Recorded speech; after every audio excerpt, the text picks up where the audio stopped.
and those who are affected by this accident. I'd also like to thank the City of San Diego, the San Diego Fire Department, the San Diego Police Department for their outstanding support that we've had for our team during our time here on scene. I would also like to thank the FBI Evidence Response Team who assisted us yesterday on scene as well. Most of our investigators arrived on scene yesterday afternoon and into the evening. Our immediate priorities have been to document the accident scene and to preserve evidence. Our on-scene team consists of NTSB regional investigators, media relations, family assistance personnel. We are also assisted by party members from the Federal Aviation Administration, Textron Aviation, and Williams International Engines. We're currently supported remotely by NTSB air traffic control and weather specialists. We will not be determining a probable cause or providing any analysis at this time. Yesterday at 03:47, a Cessna Citation airplane, registration number 666 Delta Sierra, impacted high-tension wires, high-tension power lines while flying the RNAV GPS precision instrument approach to runway 28 right at Montgomery Gibbs Executive Airport. After impacting the high-tension power lines, the airplane descended and impacted the ground in a residential area near the intersection of Sample Street and Salmon Street. The airplane came to rest on Sample Street. There was a post-impact fire that destroyed the airplane and damaged nearby vehicles and homes. The pilot and passengers were fatally injured. There were no ground fatalities or serious injuries. The number and identities of those on board will be determined and released by local authorities. The NTSB has no role in that process. Our mission here is to gather the facts and evidence associated with this accident to determine a probable cause and make any necessary recommendations to improve aviation safety. So far, we have recovered both automated dependent surveillance broadcast, or ADSB data, flight track data, and air traffic control audio from the accident flight. The pilot did not report any problems to air traffic control, and he did not declare an emergency.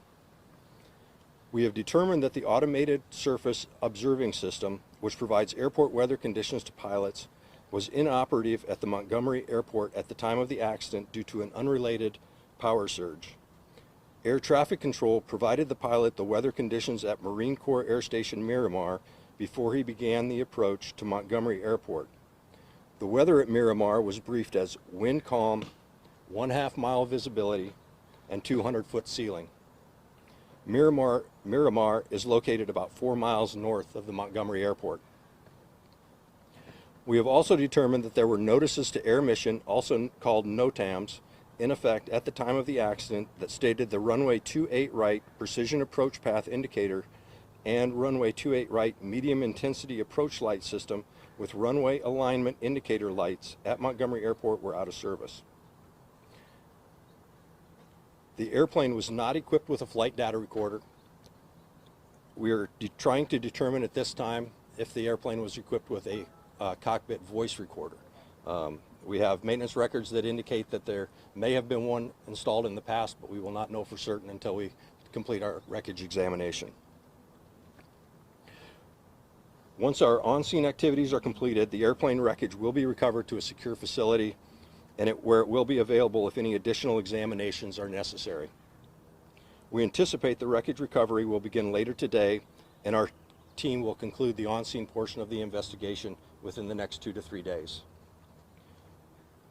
Once we can conclude the on-scene portion of the investigation, we will continue to investigate pilot qualifications, training, flight history, and other human factors that may have been involved in the accident. We will investigate the airplane's maintenance history and in-flight performance, and we will continue to investigate any other environmental issues that may have been a factor in the accident. The next release of information regarding this investigation will be the issuance of a preliminary report. The preliminary report will be issued within 30 days of the date of the accident. A final report will be issued within 12 to 24 months following the accident. I will take a few questions at this time. Before you start, please state your name and affiliation before you ask any questions. Saw that hand first. Yeah, Salvador Duran with Innovation Network.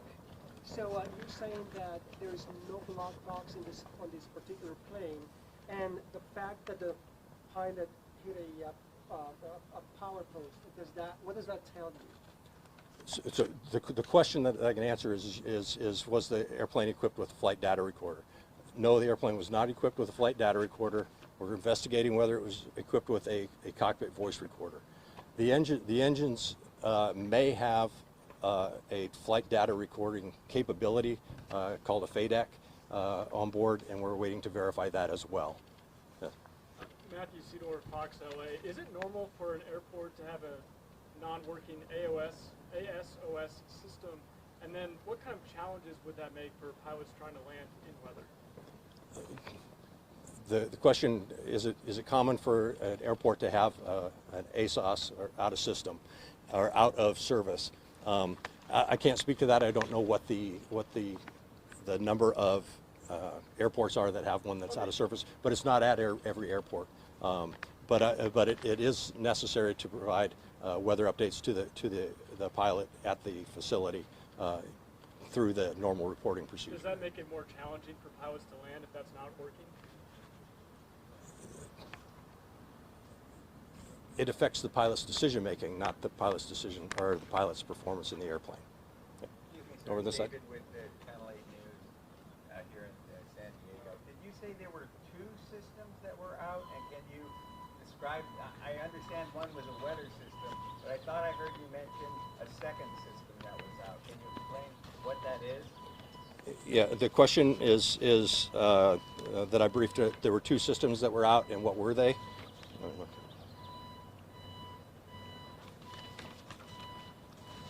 So there were notices to air mission, which is a notification system to pilots and aircrew whether there's any important information that they need to pass on to the to aircrew about any restrictions or runway closures, various other things that may be happening at an airport or an air traffic control facility. And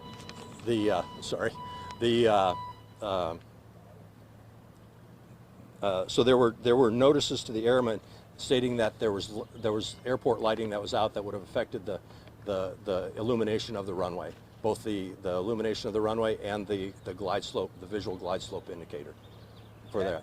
That's the lighting that allows them to remotely turn it on at night? Yes. Yes. So that didn't work? Correct. And then in addition, the second part of that question was the ASOS. Those are unrelated to the lighting.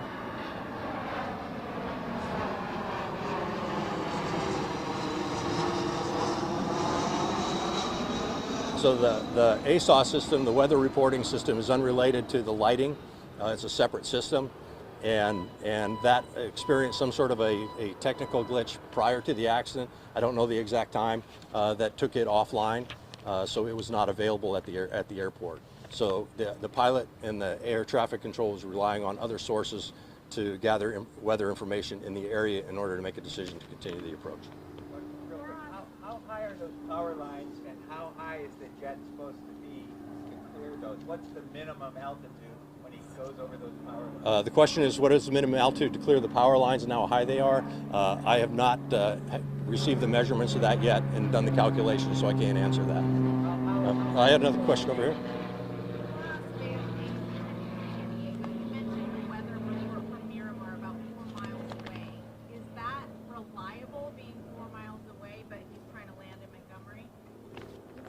I don't know whether it is or not. The question is, was the weather at Miramar reliable for the pilot to make a decision, or for the approach? And right now, I don't know. That's going to need to be compared to the actual weather conditions to find out how close they are and whether that was. Was the pilot? Do we know if the pilot was warned about the fog, even though it came from Miramar? The audio that I've heard indicates that there was weather reports of what the visibility and the ceilings were at the time in the area. So, yeah. Two more questions. So I spoke with the National Weather Service. They said that they knew of the ASOS having issues May 20th, and that the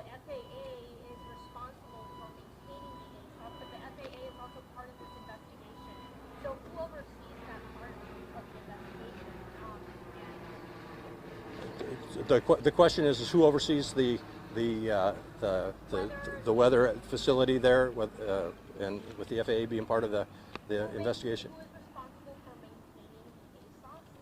Uh, And was the FAA made aware and when that it wasn't properly functioning since May 20th? Because the National Weather Service said they knew as of May 20th that it wasn't properly functioning. So the question is was the FAA aware, and what was the other part of that? Was the FAA made aware that the ASOS was not properly functioning and when? Okay, was the FAA aware, and if so, when? And the answer to that question is I need to find that out because I don't know the answer to that question. I apologize. One more question. Telemundo, I would like to understand if they say were 6 bodies in the scene so far. Do you know about more victims? If there were like minors over there, women, men, do you know so far? Yeah. Like that? Well, as I stated before, any information relating to the release of the occupants, as far as their names, numbers, and that sort of thing, is going to come through the local authorities. I can't answer that. So. The bodies are already in the medical Yep. examiner? How much more complicated Okay. is the investigation without a flight data recorder? I won't say it's more complicated. The question is how much more complicated is it without a flight data recorder? Flight data recorders provide a myriad of information depending on the make, model, and the installation, and so obviously any information you can get adds to that investigation. But without it, we use other sources of information, whether it's air traffic control, witnesses, video, the evidence that's available on the wreckage itself to tell the story of what happened. That's it. Thank you. The lights on the runway, is it normal for a pilot to land